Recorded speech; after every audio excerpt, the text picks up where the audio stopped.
Watch this.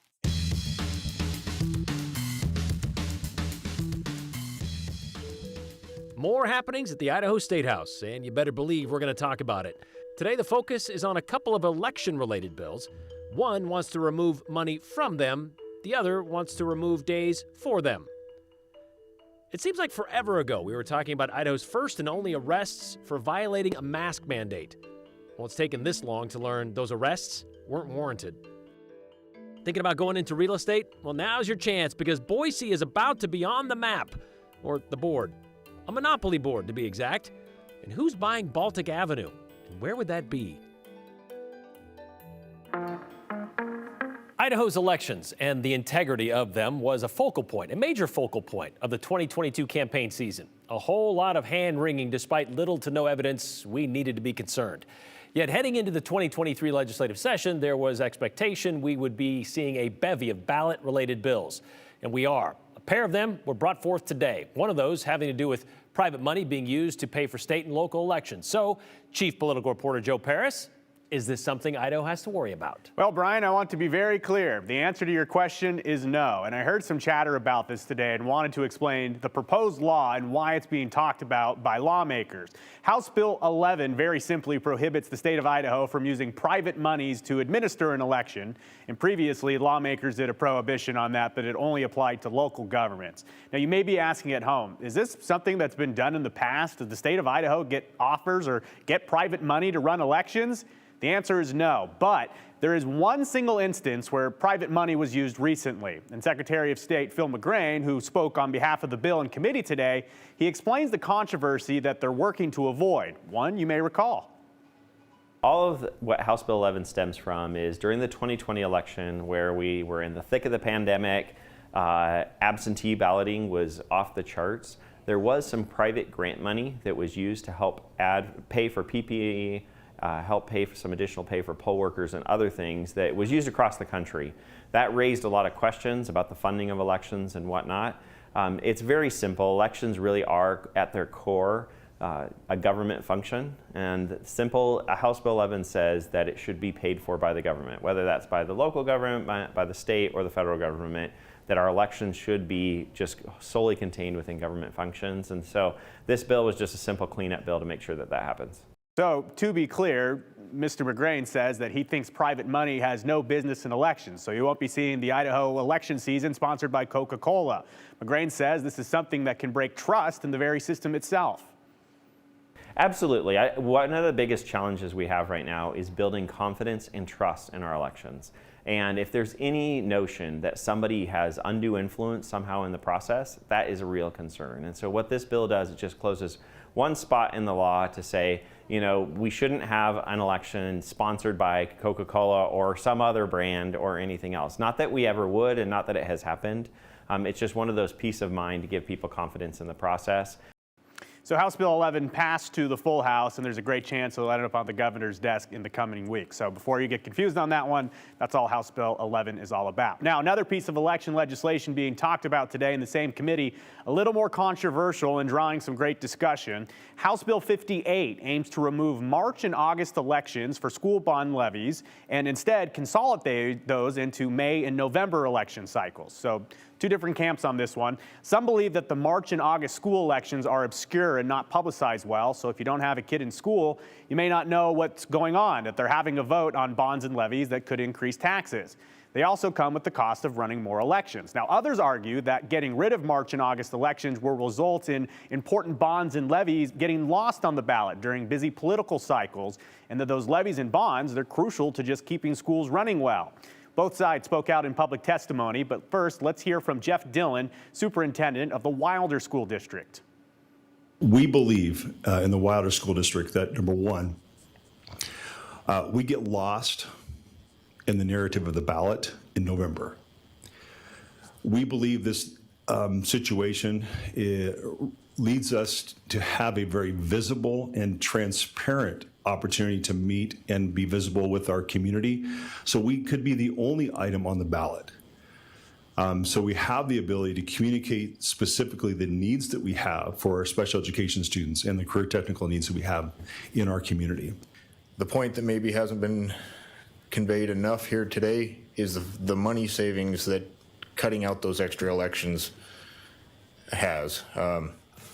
In Boundary County last year, if my numbers are correct, we spent somewhere in the neighborhood of $30,000 extra running extra elections for bonds and levies. I'm not necessarily opposed to paying my fair share for a levy or a bond, but I feel like voters aren't adequately represented in those off elections. So all this brings me to a point that was brought up during the race for Secretary of State this past fall. You remember it. In that race, we saw comments and messages from you at home asking if candidates for Secretary of State would implement a voter guide system for Idaho.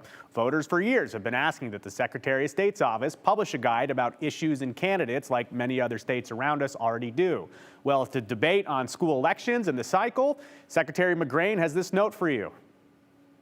One of my goals as Secretary of State is actually to provide more information to voters. One of the ideas I'll be proposing later this session is a voter guide to get information out about both, hey, an election is coming up, and here's what you're going to be voting on. So if you want to do your research, here's information you can use to find out about the candidates, to find out about the issues.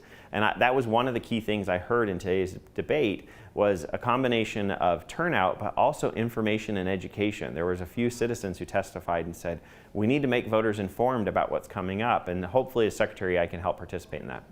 So we will wait and watch on that idea, but it seemed to be very popular when I spoke with voters last fall. But back to the bill at hand, House Bill 58. Brian, that passed out of committee on a party lines vote and now heads to the full House. Election-related items will likely be popping up a lot in the next few weeks. And the burden was shifted to local municipalities, by the way, because of this a few years ago by the legislature. So now they have to bear the brunt of that with these local levies and bonds going forward. So that's kind of the situation we're in. All right, thanks, Joe. Well, a little more than an hour into that meeting, toward the end, Republican Representative Heather Scott spoke up to say she agreed with this bill. Bonds and levies put too much pressure on the locals, and she offered a way to fix the problem. The state should have tighter control on how school districts spend their money. I'm concerned because our kids aren't getting any smarter. They're not graduating and being able to read or write, half of them. Probably because they all use the computers, and even that, you know, with all the confusion on even if they're a boy or girl, and we've seen that over and over. In my opinion, they're poorly spending the money we give them where it should be going to the buildings, and maybe we just need to direct where that money goes to the buildings first, reading, writing, arithmetic second, and all these extraneous you know, pronoun teachers or whatever they've got going on in the schools. Pronoun teachers? You mean English teachers? They should be a lower priority. The teachers who teach kids about pronouns and how to properly identify them in a sentence, or whatever they got going on in the schools, she says. Well, here's what they've got going on in the schools. In 2022, Idaho's 5-year rate of high school graduates was its highest ever, 84%. And of those graduating, 62% of high school students who took the ISAT met grade level when it comes to reading and literacy, which is a bit more than just half that Representative Scott mentioned. As to the condition of the Idaho school buildings themselves, well, who knows exactly? According to the most recent report from the Office of Performance Evaluations, only 33 of Idaho's 115 school districts have filed the required 10-year building maintenance plan. So it's kind of hard to prioritize what's going on with the building when you don't know what's going on with the building. And your attention is focused on fearful claims about what's going on inside the buildings. When 3 people were arrested in Moscow for not following a city ordinance limiting public gatherings in the middle of a pandemic, we called it a protest masked as a psalm sing. Well, a federal judge just called it unlawful, an unlawful arrest, saying they shouldn't have been arrested in the first place and ruled against the city in a lawsuit filed by the trio. So here's what happened. On a Wednesday in late September of 2020, Christ Church in Moscow held what they called a psalm sing in the parking lot of City Hall. Nearly 200 people showed up to protest the city extending its public health emergency order against mass gatherings without masks through the end of the year. This wasn't the first time Christ Church has held a psalm sing protest, but this was the first time anyone was arrested at one, which is how Gabriel Wrench, one of those arrested for violating Moscow's mask order and resisting arrest, described it to us the next day. I mean, I think they wanted to make an issue out of it. They wanted to flex their muscles because we already done psalm sings in the past, and so they wanted to make an example out of it. And so they warned us that they were going to either cite us or take us to jail. The reason why they took me to jail is because I wouldn't give them my driver's license. And I said, you don't have to do this. And so he kept asking for my driver's license, and I just kept kind of preaching to him. And then he said, I'm asking you one more time. He asked me one more time, and then he arrested me. Well, 4 months later, in January 2021, those misdemeanor charges were dismissed by a Latah County judge, a motion actually filed by the city attorney. Wrench and his attorney claimed he and the others arrested had their liberties violated and their lives disrupted by the inappropriate actions of law enforcement and city officials who didn't correct this unlawful arrest. So they sued, and they won. The city wanted a ruling in their favor without a trial, but U.S. District Judge Morrison England disagreed, saying church gatherings were excluded from Moscow's order against mass gatherings. And he based that on the original emergency order issued by the city on March 20th of 2020, which explained the city's emergency powers. It included exclusions, those exempt from such emergency orders unless otherwise specified, specifically prohibited by a public health emergency order enacted by the mayor. Any and all expressive and associative activity that is protected by the United States and Idaho constitutions, including speech, press, assembly, and or religious activity, that would be exempt, it said. Even though the order issued 4 days later by the mayor specifically prohibited gatherings in groups of 10 or more within city limits, and that order shall also apply to, quote, any and all expressive and associative activities, including assembly and church and religious or organizational activities. Well, that order would be extended a few times. It would include a mask mandate beginning in July, which is what the church group was protesting. The judge ruled the original ordinance, which explained the city's emergency powers, superseded the public health order 4 days later because such conduct, religious activities, was not explicitly addressed in the order itself, and therefore they were not required to wear a mask or to distance. The judge also ordered the judge also ordered the lawsuit to go to a settlement conference.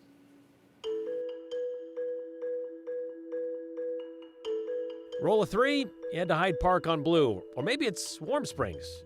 We asked you what the Boise Monopoly Board should look like, and you did not disappoint. We're going to tell you what those answers are a little later in the show. But right now, it's time to send in your questions, your comments, and your complaints. Text the number on your screen, 208-321-5614. Don't forget your name and the hashtag, the 208.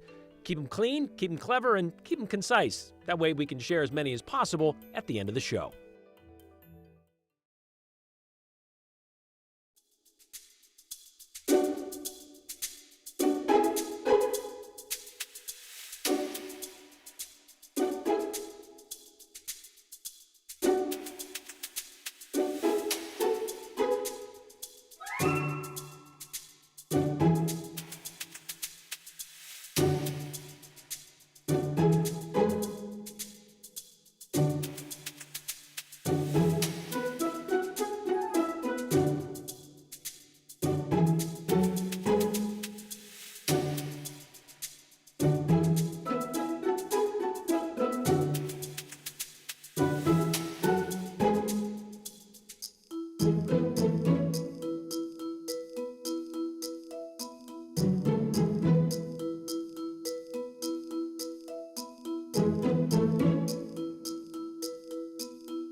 You know, viewer questions, definitely part of the engine that drives the 208. And we got one on Monday from Kim P. that we've seen before, so we figured today would be a good day to tackle it. She asked, can you clarify, please, has the elimination of emissions testing been passed and signed for all of Idaho effective, well, that'd be July 1st of 23? Well, short answer, Kim, is yes, but there's some nuance to it. Last year, Idaho passed Senate Bill 1254 into law, and it repealed the requirement for emissions testing in the Treasure Valley. July 1st of 2023, like you said, that was when it was supposed to end. Way back in 1984, when Apple introduced the Macintosh computer, kids were pegging their pants and, well, dads were running around making where's the beef jokes. Ada County was adding too much carbon monoxide to the air.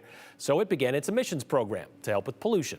Canyon County and Kuna, they began theirs in 2010, which is why you would get a postcard reminder every couple of years your car needed to be tested.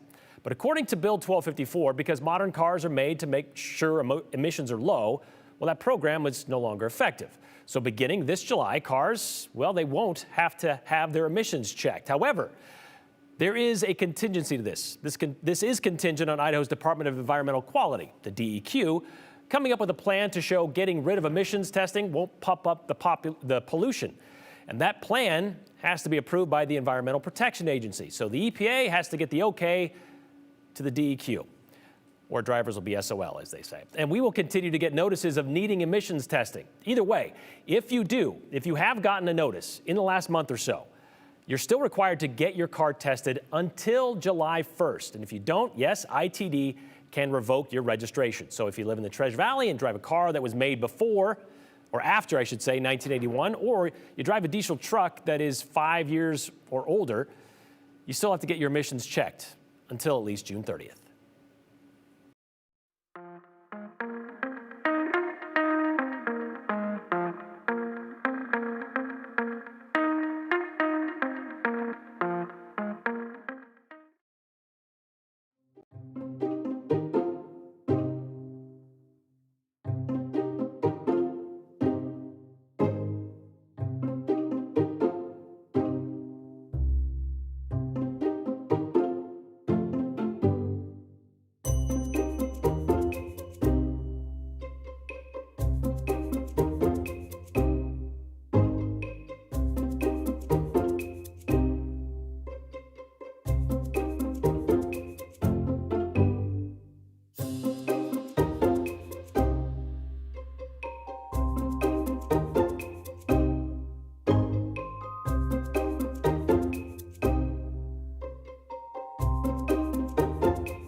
Quick check of the calendar will tell you today is February 8th, 208.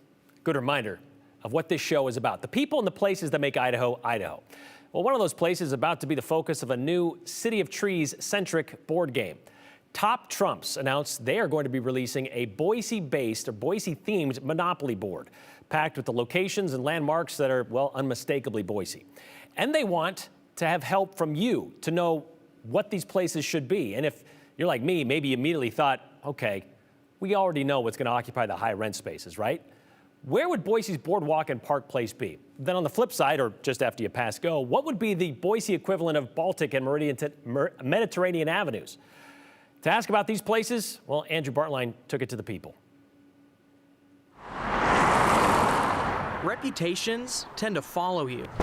And for these Boise streets, their established stature is in order to be ordered. I do commercial real estate development. So this is your zone, man. This is where you belong. This is, yeah. I love the game of Monopoly. Everyone has done that marathon Monopoly thing, right? Where like you leave it up and you're like doing it with your siblings. You leave it up for a week. Let's see. 2, 3, 4, 5, 6, 7, 8, 9. And some light blue. I think that is because it's next to the jail. It's Boise Town Square Mall, right? Okay. I couldn't think of anything else. I would say 8th Street downtown is kind of a simple one to say. You got your high-end properties right there. If you had like a hotel on 8th Street, which I guess is the point of the game, Right. you'd probably make a killing right on 8th Street. That's what I'm thinking, yeah.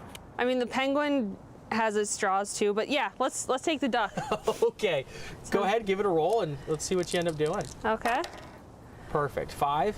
Okay. I mean, this feels like it would just be shots fired.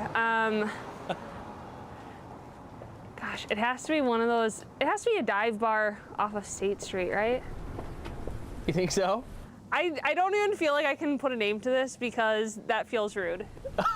That feels rude? It feels rude to say like, hey, this is your like throwaway, because no one wants this property. I can think of one dive bar off of State.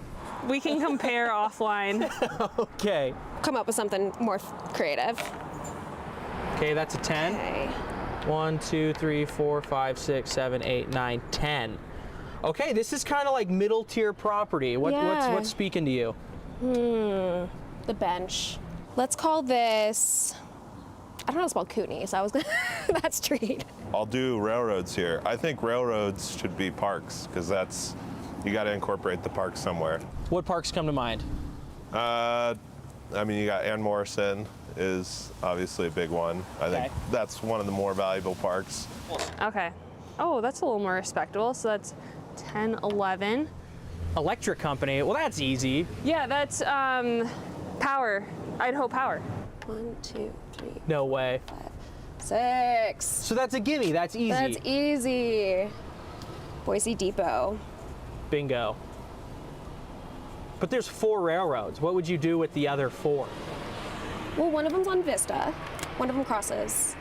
Okay, you On would the do like the bench. intersections with the streets, kind of like how it goes adjacent to Franklin. And Yeah.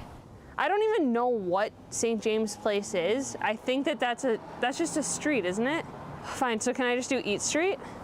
I don't know. These ones are hard. They're not as like easy get. 8th Street by Camel's Back, North End, Hyde Park. I like Hyde Park. I think that fits there. Yeah. Let's do it.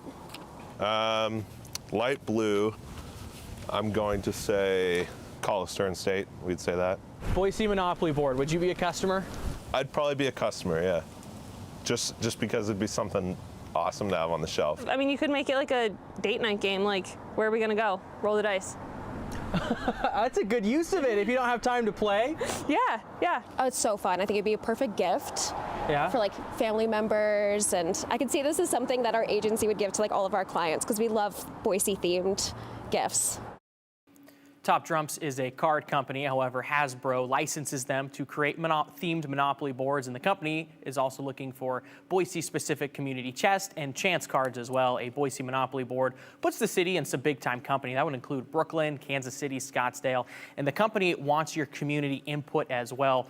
We should be able to have a banner to throw on the bottom of your screen there to show what that would look like. And if we don't, that would actually be my fault. So apologies there. But here's actually the board we got. We're actually losing some sticky notes. Apologies there.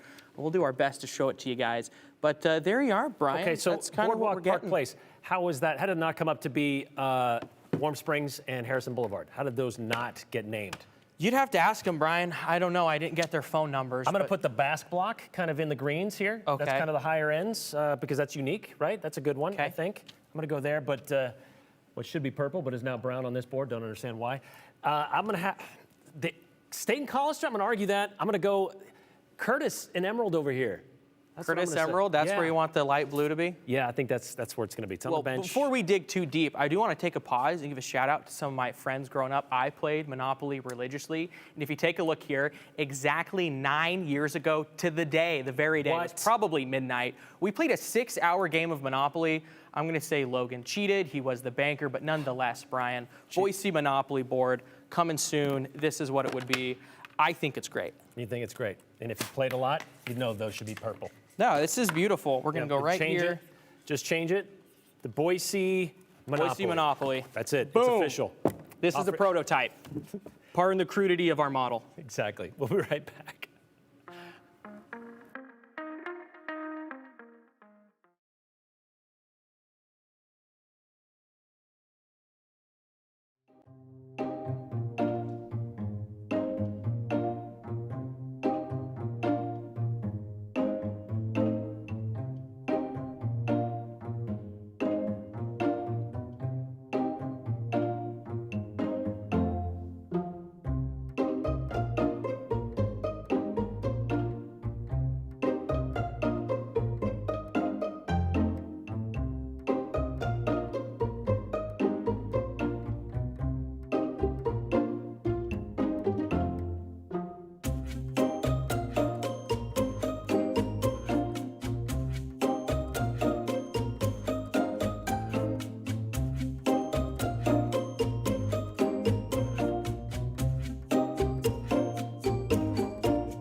All right, let's get to your comments you sent in today on this Wednesday, like this one here. Says if the legislature did its job to fund the schools so they no longer would have to get money from taxes. That's how Jim in Twin Falls sees that happening. Another one sent in from Mike G saying Representative Scott's desire to have the legislature control school districts and how they spend the money flies in the face of the legislature's historic local control mantra. So we got a couple of those text messages today.